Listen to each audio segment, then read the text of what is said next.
Donc, je suis Christine Petre, je suis professeure à l'Université de Bretagne Sud et mes locaux, c'est bien ici que je travaille. Donc, je suis enseignant-chercheur et je travaille sur le tourisme depuis longtemps, puisqu'avant même de commencer ma carrière universitaire, j'étais déjà sur la thématique avec une formation en tourisme. Alors, ce que je vous propose de discuter aujourd'hui, c'est en fait de réfléchir autour de la question de, finalement, pourquoi on a organisé une journée dont la thématique est « À quoi sert le tourisme ?» C'est-à-dire qu'a priori, on a encore besoin, aujourd'hui en 2018, de démontrer que le tourisme sert à quelque chose. Et donc, c'est pour essayer d'y répondre, en tout cas, de donner quelques clés et des pistes. Je vous propose, en fait, d'en discuter en ayant une focale qui va être centrée sur les habitants, c'est-à-dire que c'est les premiers, ceux pour qui l'on vient, ceux que l'on a envie de voir aussi, ceux qui vont nous raconter des histoires sur la région, mais qui finalement ne sont peut-être pas les plus motivés à accueillir du monde. Donc en fait, les questions que je pose sont les suivantes. Donc pourquoi le tourisme est mal aimé et pourquoi faut-il se justifier de faire du tourisme? Et je vais donc parler en disant qu'il s'agit, alors ça va être laquelle? Je ne sais pas. Voilà. On est face à un problème qui est finalement qu'il y a un désamour du tourisme. Et l'ambition, ça va être de comment est-ce qu'on peut mieux le comprendre pour essayer de faire évoluer les choses. Alors, il faut savoir que le tourisme est né en étant mal aimé. Il est mal aimé parce qu'il implique des changements qui sont réels et qui sont aussi à venir. Représente un certain nombre d'inquiétudes. Alors, quels sont ces malheurs du tourisme et les erreurs qu'il représente? Ce sont d'abord des déviances socio-économiques qui sont ce que j'appellerais les déviances de naissance. Le tourisme amène forcément un certain nombre d'éléments déviants qui sont comme, si on a une vision un peu plus élargie, une augmentation de manière très locale, ça va être l'augmentation du foncier, ça va être l'augmentation, l'accroissement, enfin des conflits d'usage avec les touristes qui sont présents. Ils sont sur les routes, ils nous dérangent, nous on va au travail et eux ils nous gênent. Il y a des éléments où on peut aller jusqu'à des éléments plus graves, des hausses de la criminalité, du tourisme sexuel, etc. Et sans compter tous les effets en termes de qualité. Ils arrivent effectivement avec leurs gros bateaux, ou ils viennent avec leurs voitures, enfin donc tous les coûts carbone et des effets, donc comme a été questionné tout à l'heure sur l'aspect linguistique, sur l'identité culturelle. Peut-on rester breton? Peut-on rester avec notre identité locale quand finalement on est submergé par le tourisme? Alors, le deuxième souci, c'est surtout les excès de la croissance. C'est-à-dire qu'on nous annonce pour 2030 je ne sais plus combien de milliards de touristes, et évidemment, il y en aura de plus en plus qui vont venir chez nous. Et c'est ce phénomène de quantité qui est catalyseur de cette transition entre un tourisme de masse qu'on accepte et ce sentiment d'over-tourisme, c'est-à-dire que cette fois, c'est insupportable, c'est invivable. Alors ça s'explique aussi par le fait que finalement dans les présentations qu'on nous fait des destinations, on nous montre toujours des choses qui sont très belles. Regardez comme c'est sympathique, regardez comme ça a l'air agréable et regardez ce qu'on va vivre. Donc forcément c'est un petit peu différent. D'autre part, il y a les erreurs du touriste, l'individu touriste. Alors d'abord il est assez égocentrique. Alors bon, bien sûr le premier exemple qu'on pourrait citer, c'est d'abord qu'il pense à lui, il avance, en fait, etc. Mais je vais vous citer un exemple qui me paraît quand même très interpellant. C'est François de Chateaubriand qui avoue en 1811 dans son itinéraire de Paris à Jérusalem. Alors je vous le cite. Donc il confesse. En descendant de la citadelle, donc c'était en Grèce, j'ai pris un morceau de marbre du Parthénon. J'avais ainsi recueilli un fragment de la pierre du tombeau d'Agamemnon, et depuis j'ai toujours dérobé quelque chose de monuments sur lesquels j'ai passé. Ce ne sont pas d'aussi beaux souvenirs que ceux qu'ont emportés M. de Choiseul ou Lord Elgin, mais ils me suffisent. Donc déjà, premier problème du tourisme, c'est que c'est pas pour ça c'est pas pour rien qu'on a inventé les magasins de souvenirs, c'est pour éviter que les gens ne volent ce qu'ils viennent voir. Le petit caillou du Mont-Saint-Michel qu'on essaye d'avoir et de ramener, c'est mieux qu'on ramène une petite icône fabriquée, même si c'est en Chine. Deuxième souci, c'est que le touriste aussi, il est content de prendre des photos. Alors, il fait bien sûr les selfies, c'est la nouvelle mode, mais c'est toujours un peu désagréable. Alors, quand nous, on va voyager, on est content de prendre des photos, on va prendre des photos de faciès typiques de quelqu'un qui vit en Amérique du Sud, etc. Mais quand soi-même, on se fait prendre en photo quand on est en train de vivre, c'est un petit côté bête de foire qui n'est pas forcément très agréable à vivre. Donc, le souci ensuite vient de cette ignorance du touriste par rapport à ce que nous sommes. C'est-à-dire, quand il vient voyager chez nous, il ne se rend pas compte. Et il y a des... Ah, je suis allée un petit peu trop vite, pardon. Il y a déjà des problèmes de code vestimentaire. Il y a aussi des problèmes qui sont liés à... Là, on est dans un pays celte. Ce sont des lieux qui sont sacrés, qui sont religieux, etc., et qui sont fréquentés et il y a des souvenirs avant les aménagements des aliments de Karnak, où on aimait bien tous, vous l'avez peut-être fait, en tout cas, c'est d'essayer de monter sur un menhir et de se faire prendre en photo. C'est quand même vachement sympa. Alors, la question, ce qui se pose, c'est qu'on est face à une situation où le touriste, il faut savoir que globalement, il est la figure de cet idiot du voyage. C'est un imbécile, en fait, qui est systématiquement moqué, rejeté et arnaqué. Alors, un exemple ici, le touriste nouveau est arrivé, donc voilà, encore, il a un goût de banane cette année, enfin forcément des éléments de moquerie. On va voir se développer un petit peu partout. Alors pourquoi? Parce que d'abord, il est un petit peu bête, il pose des questions. À quelle heure passent les méduses? C'est quand est-ce qu'il y aura du vent? Quand est-ce que... etc. Donc des questions qui sont forcément, pour celui qui accueille une première fois, ça va, une deuxième fois, ça va, et quand on en est à 500 fois la même question, ça devient un peu lassant. Alors finalement, on est bien face à cette image, et donc je vous recommande de lire cet ouvrage de Jean-Didier Urbain, c'est L'idiot du voyage, dont j'ai tiré d'ailleurs la citation de Chateaubriand. Alors, il est moqué, et ce touriste est un individu qui est un incapable, qui est une espèce de colonisateur dont on se moque, et il y a globalement, il faut savoir, un enfermement médiatique, enfin sémantique plutôt, sur tout ce qui est connotation en lien avec cette espèce d'accoutrement de cet idiot, qui est toujours un petit peu, donc vous voyez forcément le Bermuda, l'appareil photo, qui est aujourd'hui c'est le smartphone, mais bon, c'est quand même l'appareil photo, les lunettes, et puis qui est avec son guide, mais qui est perdu, ou avec son smartphone et qui cherche à se localiser. Alors, pour essayer de comprendre en tout cas ces différentes postures, je vous propose de les distinguer en fonction d'un regard un peu plus élargi. Là, on se parle au niveau du tourisme de manière mondiale. Donc, on peut distinguer les individus en fonction de leur opportunité de voyage et de leur situation de mobilité. Première opportunité de voyage, c'est l'habitant qui est sans espoir de voyage. C'est celui qui vit peut-être en Antarctique et qui n'a pas forcément les moyens de se payer un voyage pour aller visiter New York. Donc pour lui, le tourisme peut être un autre à découvrir, ça peut être intéressant, c'est positif, c'est de l'acculturation, mais c'est aussi un touriste, c'est quelqu'un qui veut de l'or, il veut de l'argent. Et là, l'exemple est un peu moqueur ici. Nous, il y en a être touristes et il y en a des pensées fric chez vous, donc il faut comprendre. Bon, voilà, des problématiques de posture du touriste qui sont un peu choquantes. Alors, un peu plus loin, donc, pour cet habitant, l'idée, c'est moi, j'aimerais bien être un touriste et j'ai surtout envie et intérêt que l'argent que ce touriste va dépenser le dépense chez moi, si possible. Et donc, l'ambition, c'est de rencontrer celui qui pourra aller visiter, de désirer cette position enviable et d'essayer de gagner donc suffisamment d'argent, de pouvoir être moi-même oisif et dépensier dans un autre lieu. Alors, deuxième situation, c'est les autres touristes. Le touriste au milieu des autres touristes. Alors, le problème de fond, c'est que le touriste, c'est l'autre voyageur. Quand je suis en voyage, moi, je suis en voyage et les autres sont des touristes. Les autres touristes qui sont autour de moi, ce sont des touristes. Et donc, forcément, voilà, je suis bretonne, fière de partir et je suis une voyageuse. Donc, je ne suis pas vraiment un touriste et je vais essayer d'argumenter. Parce que moi, j'essaye de rencontrer les gens, parce que moi, je vais aller hors les sentiers battus, parce que moi, je vais essayer d'aller dans des épiceries locales, parce que, etc. Donc, on va argumenter parce qu'on est mal à l'aise dans notre posture de touriste.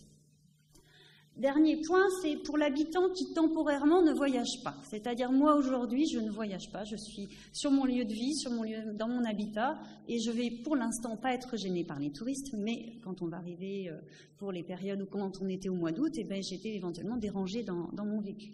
Alors, le touriste, dans ces cas-là, me gêne dans ma vie d'habitant, et le souci, c'est est-ce que les habitants des lieux que je visite vivent ma présence quand moi je pars ailleurs, comme moi je vis la leur, c'est-à-dire comme quelque chose de pénible. Donc en fait, la question que je me pose, c'est miroir, mon beau miroir, mais dis-moi que s'il te plaît, je ne suis pas comme ce touriste que je ne supporte plus, que je ne supporte pas parce qu'il est trop nombreux, parce qu'il est bête, parce que, etc. Donc là, on est face, en fait, pour le voyageur, pour nous les habitants qui avons la possibilité de voyager et d'être des touristes, nous sommes face à cette désagréable confrontation de moi, hors de mon chez-moi. C'est-à-dire qu'est-ce qu'éventuellement, je m'aperçois que même si je dis que je voyage, je ne suis qu'un touriste et je suis obligée de me confronter à cette antithèse du voyageur, le voyageur mythique que j'aurais voulu être. Alors, cette thématique de l'opposition entre tourisme et voyageurs qui est dans l'ouvrage de Jean-Didier Urbain, on la retrouvera encore partout, c'est-à-dire le touriste, il dit à tout le monde ce qu'il va faire, enfin, il y a des moqueries de ce type-là, alors que le voyageur, lui, il part et puis c'est l'aventure. Le touriste, il fait des selfies, le voyageur, lui, il explore, il analyse, il découvre. Et puis le touriste, il pense qu'à chercher son logement, évite son domicile, enfin l'hôtel si possible, alors que le voyageur, lui, il est en quête d'ascension, de découverte, etc. Alors, le problème de fond, c'est qu'on ne peut pas nier le tourisme. On ne peut pas empêcher le tourisme d'exister, même si, comme à Étretat, par exemple, c'est un vrai problème pour une toute petite commune, quelques kilomètres, donc on est dans une configuration comme ici, où il y a des problèmes de spatialité. Et il y a eu une grogne qui s'est développée au moment des 2016-2017 sur cette espèce de sentiment de tourismophobie, avec ici, vous voyez le commentaire, quelques villes européennes comme Venise, Dubrovnik, Rome ou Barcelone pourraient commencer à penser à limiter le tourisme à cause de la grogne des habitants. Alors, le problème de fond, c'est qu'on ne peut pas se permettre de faire ça, parce que si les touristes ne viennent pas chez nous, ils iront ailleurs. Donc on ne peut pas se permettre de dire « je ferme les portes et c'est interdit ». Ne venez pas. Et puis c'est illégitime. C'est-à-dire, pourquoi est-ce que vous allez interdire aux Chinois qui commencent à pouvoir voyager, qui sont des primo-visiteurs, qui sont des primo-visitants, pourquoi ils n'auraient pas le droit, eux aussi, de visiter, de profiter de nos régions et des autres régions, même si effectivement ça fait de la foule, même si ça fait des gros soucis. Alors, autre élément, et on en a déjà parlé, les présentateurs précédents ont insisté là-dessus, c'est qu'il y a énormément de retombées économiques et sociales positives qui sont beaucoup trop importantes pour qu'on passe à côté de ça. On parle des emplois directs, on parle des emplois indirects, donc évidemment, il faut faire du tourisme. Alors, la difficulté peut-être pour, je pense entre autres tous ceux qui sont responsables de développement du tourisme ici, c'est comment justifier le fait qu'on fasse du tourisme.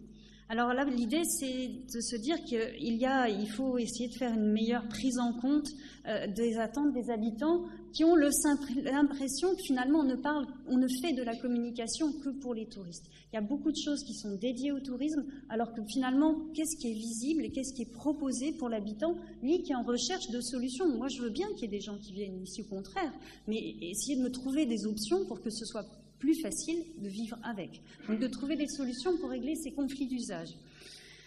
D'autre part, il faut essayer de convaincre et d'argumenter sur le fait que le tourisme est intéressant, mais moi je ne travaille pas dans le tourisme, même si c'est un de mes sujets de recherche, je ne travaille pas dans le tourisme, donc quel est mon intérêt? Je ne travaille pas dans un office de tourisme, je ne travaille pas dans un hôtel, donc je ne vois pas d'utilité.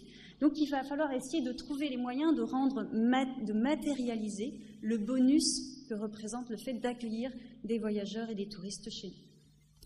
Et puis, troisième point, c'est parce qu'il faut agir pour protéger les lieux, l'environnement, la qualité de vie, et on est globalement à un manque d'outils, il y a un manque d'outils, et je pense réglementaires, de législation, et les collectivités peuvent s'en saisir et devraient être plus, à mon avis, plus injonctive et le touriste, le principe du pollueur-payeur, le touriste apporte des retombées économiques, mais c'est aussi un pollueur, il est normal de le faire payer d'une manière ou d'une autre. Alors, ce n'est pas forcément monétaire, on peut envisager d'autres options. Et puis, je prends un autre exemple aussi. Quels sont nos gros défauts? Et là, par exemple, c'est sur le foncier. Par exemple, je pense au cas de... je pense au cas donc et pas très loin d'ici, le Haradenbon qui a été mis en vente quand l'État s'est désengagé. Vous savez, on a parlé des restrictions budgétaires. Eh bien, un émir de Dubaï s'était proposé comme acheteur. Il n'y a pas de réglementation pour protéger le foncier, le patrimonial, parce qu'en fait, on est un pays qui a été colonisateur. Donc, on n'a évidemment jamais pensé qu'on pouvait venir nous acheter et nous coloniser, acheter nos lieux. Donc, alors, pour essayer de comprendre et diagnostiquer les postures de nos habitants, qu'il va falloir convaincre de l'intérêt du tourisme, en tout cas, il faut essayer de les convaincre, diagnostiquer les postures de ces touristes au tourisme, il faut surtout comprendre ces positions un peu, vous voyez, là, c'est une manifestation qu'il y avait eu à Barcelone. Ici, c'est aussi des éléments un petit peu plus visibles, hein, donc Tourist Go Home, c'est quand même assez violent. Et donc, comment comprendre ces représentations?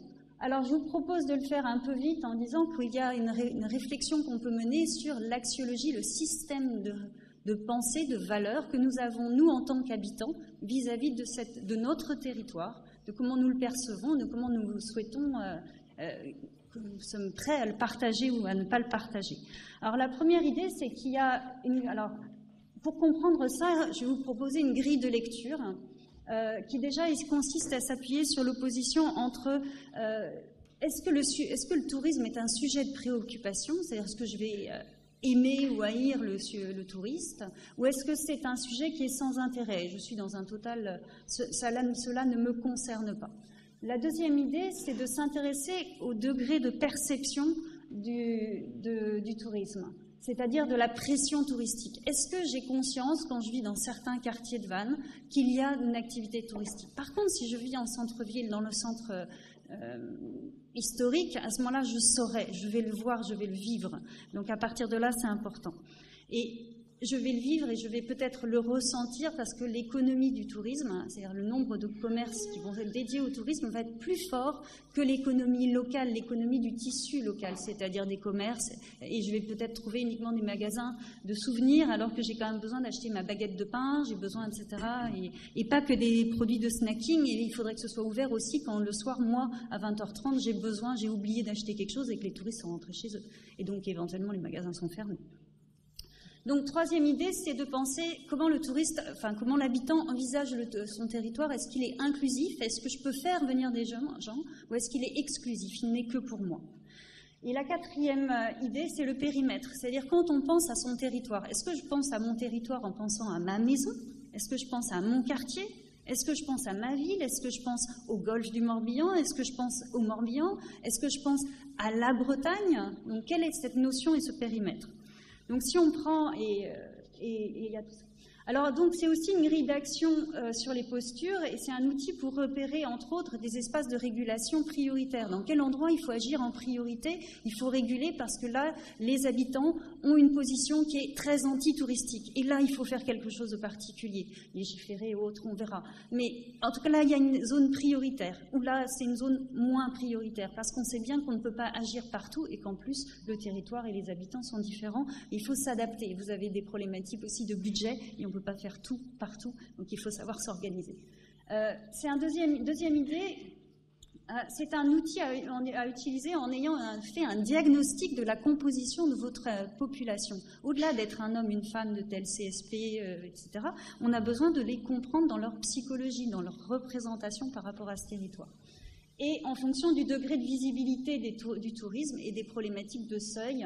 Donc le touriste, oui, mais pas trop. Regardez ici, on ne voit plus rien. Regardez là, on est à Dubrovnik, on ne peut pas passer. Mais quelquefois, quand on essaye de passer la porte principale de Vannes, on est à peu près dans cette situation-là, c'est-à-dire que c'est de l'embouteillage humain. Donc voilà, le souci, il est là. Alors je vous propose un système qui est un peu une grille de lecture, je vais aller très vite. C'est un carré sémiotique, ça essaye d'opposer les thématiques. Et on va essayer de repérer 4 positions. Ça a été, je ne détaille pas, si ça vous intéresse, on en reparlera. Et en tout cas, d'un côté, on a ce qu'on appelle les valeurs collectives, ou en tout cas, quand on travaille là-dessus, c'est sur les valeurs collectives.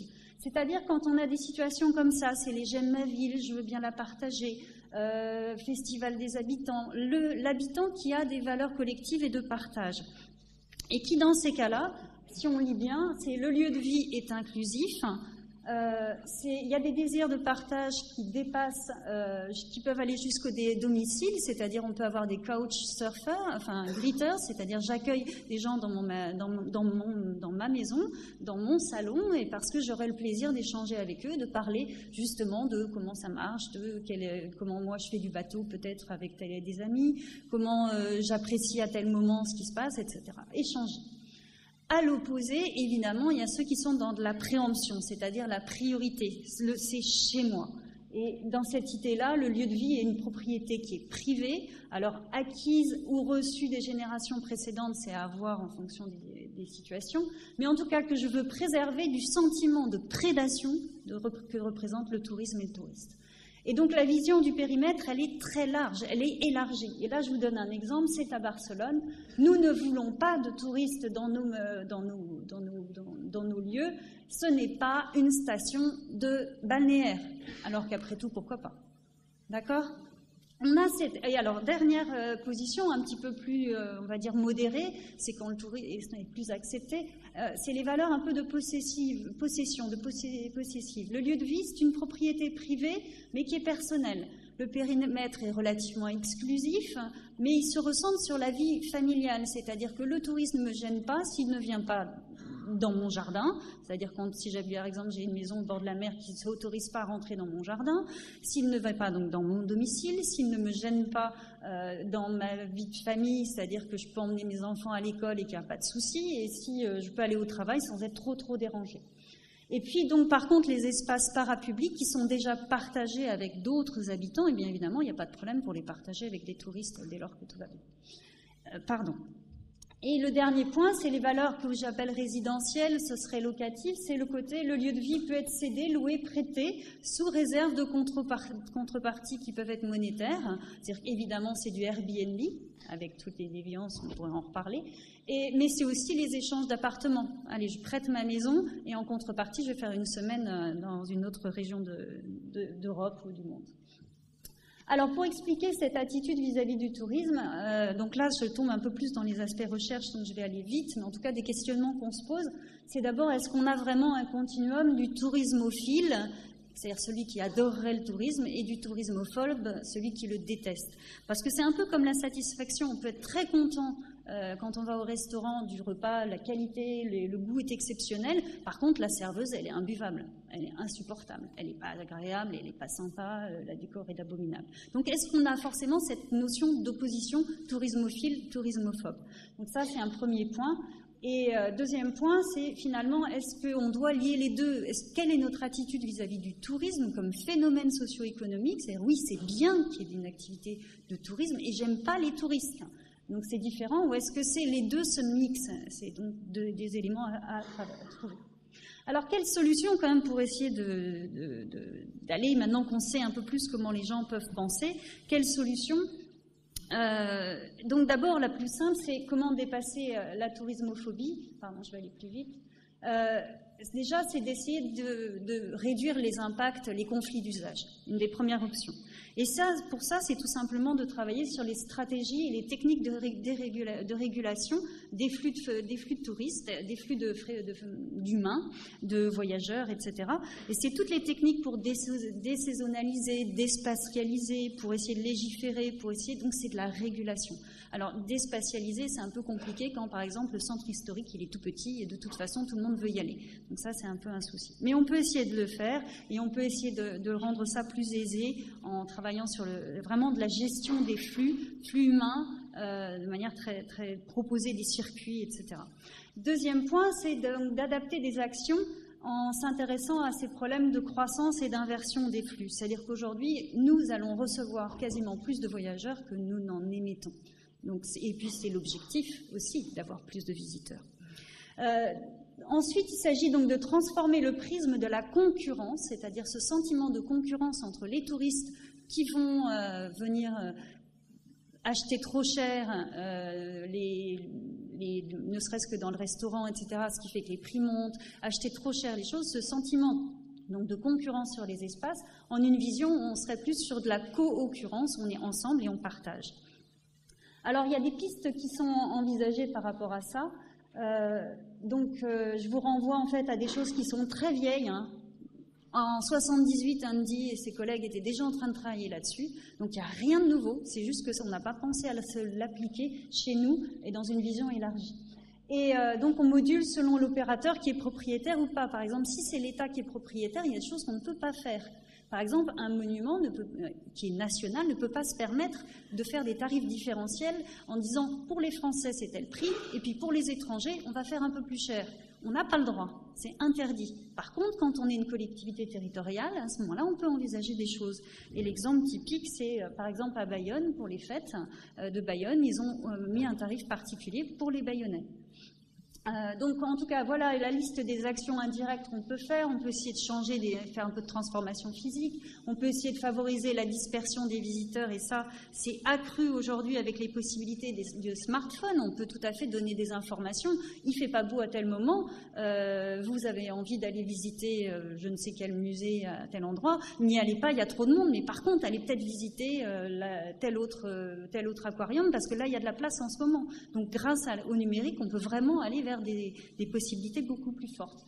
Et puis il y a aussi la piste de légiférer, puis donc les actions, les actions directes, on va y arriver, excusez-moi, les actions directes, c'est vraiment de légiférer. Donc ne pas hésiter à légiférer, je vous incite à être un petit peu plus à imposer, avoir des logiques de zonage, c'est-à-dire que tout doit, comme on a dit tout à l'heure, il y a différentes zones, il y a des niveaux de capacité, diminuer l'intensité d'usage en essayant de limiter des accès, limiter les infrastructures. Vous savez que par exemple pour visiter la Alhambra en Espagne, en Andalousie, eh bien, en fait, il faut réserver longtemps à l'avance, on peut même être tiré au sort pour avoir le droit de rentrer ou de ne pas rentrer. Malheureusement, tout ne peut pas être pour tout le monde. Et puis, essayer de restreindre certaines activités. Ça peut être de limiter la taille des groupes, vous avez le droit de rentrer de telle heure à telle heure, vous avez un droit d'accès. Alors, ça paraît un peu étonnant pour une ville, pour tout un territoire, mais c'est envisageable toutefois. Et puis aussi, ce qu'il faut, c'est toujours, si on revient à l'idée de l'habitant, c'est aussi, il faut lui expliquer pourquoi est-ce que l'argent qu'on va gagner grâce au tourisme, qu'est-ce qu'on va en faire. Donc, dans une logique de démocratie participative, on peut même aller plus loin. C'est quelles sont les priorités que l'habitant voit vis-à-vis de certaines choses. Est-ce qu'il faut mieux conserver tel bâtiment et puis mettre... donc, on peut les associer à ces réflexions-là. D'autre part, enfin, il va falloir donc abandonner, alors là c'est des visions plus de transformation face au grand renouvellement, il faut essayer d'abandonner l'idée qu'on est la destination la première, parce que d'abord on n'est pas vraiment la première destination, on est une zone, la France c'est la transition, et puis la Bretagne, c'est-à-dire qu'en fait la France c'est, parce que quand on vient du nord de l'Europe et qu'on veut aller dans le sud de l'Europe, on passe par la France, donc on n'est pas forcément face à des vrais touristes et des vraies personnes qui en souhaitent découvrir. Et puis la Bretagne, elle est un peu loin des flux, donc en plus elle ne peut même pas beaucoup en bénéficier. Donc abandonner ce projet-là. Essayez d'accepter le statut de foyer émetteur à celui de foyer récepteur. C'est fini ce temps-là où nous étions donc comme ces colons qui allions visiter ces touristes en puissance. Et aujourd'hui, c'est nous qui sommes le nouveau ancien monde à découvrir. Pour les pays du BRIC, on est l'ancien monde. Pour les Chinois, c'est extraordinaire de nous voir encore utiliser de la monnaie, même si nos banquiers nous incitent à utiliser le paiement avec les cartes bancaires. Cela dit, on a encore de la monnaie, alors que vous allez en Chine, ils sont tous avec leur smartphone et ils payent tout. Ça n'existe plus, ils sont avec leur Alipay à fonctionner tout le temps. Donc on devient finalement ce touriste qui est plus ou moins accueillant. Et pour vous donner une idée, par exemple, là, c'est un mapping qui a été fait pour la région du Nord, pour essayer d'identifier les qualités des habitants du Nord. Donc, vous voyez qu'ils sont accueillants, ils sont travailleurs, ils sont authentiques, ils sont des bons vivants. Donc, on est bien en train de marketer ce que nous sommes en tant qu'habitants. Il faut bien qu'on le markete, nous sommes. Et donc, point suivant, c'est aussi de miser sur le tourisme domestique et périphérique, parce que c'est par exemple ce qui se fait déjà dans d'autres pays. Là, vous voyez, par exemple, en Inde, ce sont des Indiens. En Chine, ce sont prioritairement les Chinois qui vont visiter la muraille de Chine. Donc, le tourisme périphérique et domestique. Et puis, pour information, vous l'avez dit, pour la région de Vannes, c'est 91% de tourisme domestique. Mais au niveau mondial, c'est plutôt 76 à 80% de tourisme domestique. Donc, la priorité, c'est pas forcément l'étranger. C'est aussi celui qui n'est pas d'ici, mais qui est du pays. Ensuite, opérer des réflexions en faveur du tourisme durable, mais sans être naïf. Le Voyageurs du Monde, qui est un tour opérateur très connu, qui propose des voyages un peu alternatifs, avec des vraies rencontres, etc., a un budget, avec des gens qui ont un budget moyen de 4 000 € pour leur voyage, donc on est quand même dans du haut de gamme. À un moment, ils ont proposé de manière incitative donc de payer une commission, enfin une petite taxe, et c'était proposé. 10% seulement de ces voyageurs qui ont largement les moyens ont choisi de le faire. Donc maintenant, ils ont automatiquement imposé. Parce qu'il faut être concret, même si on a beaucoup d'argent, et ça c'est une question de perception très subjective, on n'aime pas beaucoup mettre la main au portefeuille, et si on peut se le garder pour autre chose, on le fera. Donc il faut l'imposer, il faut imposer cette monétisation du respect. Et puis que je n'oublie pas une idée que j'avais, mais c'est pas grave, elle me reviendra, j'espère. Donc, dernière idée, c'est d'opérer des réflexions. Donc, hop, là, on va y aller. Évaluer le potentiel financier des différentes cibles touristiques, parce que être dans une démarche quantitative, c'est stupide. Un touriste qui dépense 1,50 € pour une carte postale, ben, ça ne vous rapporte pas grand-chose. Il vaut mieux du touriste qui dépense de l'argent et qui est rentable. Donc la quantité ne fait pas la rentabilité financière, il faut arrêter de penser quantitativement, il faut penser qualitativement. Et ça ne fait surtout pas la rentabilité écologique, parce que je viens, mais je vais quand même utiliser les toilettes. Je vais juste aller boire un café, mais je vais utiliser les toilettes. Bonjour la consommation d'eau, etc. Je vais peut-être en plus laisser mon papier gras dans un endroit, sans être, etc. Et oui, c'était peut-être un peu là-dessus que j'avais eu une idée, entre autres, par exemple, quand on imagine des choses. Et expérientielles. Bon, bref, pour en revenir à ce que je voulais dire par rapport à ça, c'est que regardez la situation. Donc, on disait, heureusement, merci, oui, à Vannes, on n'a que 20 mètres de tirant d'eau. À Venise, par exemple, c'est voilà, c'est aussi plus grand qu'eux. Et à Marseille, c'est Marseille, Venise, Dubrovnik aussi, qui se retrouvent dans des situations où il y a 5000 individus qui descendent d'un seul coup en une journée, qui vont bien sûr peut-être vite acheter donc effectivement des souvenirs qui ont été fabriqués en Chine, mais pas forcément que chinois d'ailleurs, c'est touriste. Mais en tout cas, c'est donc d'essayer de réfléchir à ça et de donner et surtout d'essayer de donner une primauté à l'emploi local si c'est possible.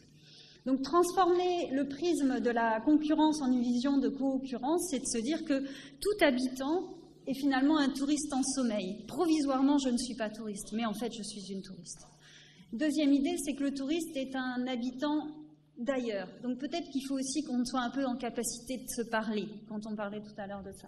Donc il faut essayer de dégager une conscience de soi dans le touriste que l'on rencontre, essayer d'être un petit peu plus... au lieu de penser que le touriste c'est les autres, c'est de se dire le touriste c'est aussi moi, potentiellement. Et accepter ce partage et de partager son chez-soi. Pour le touriste, c'est de repenser la position de l'habitant et en se disant que c'est un hôte, c'est un résident qui vous accueille.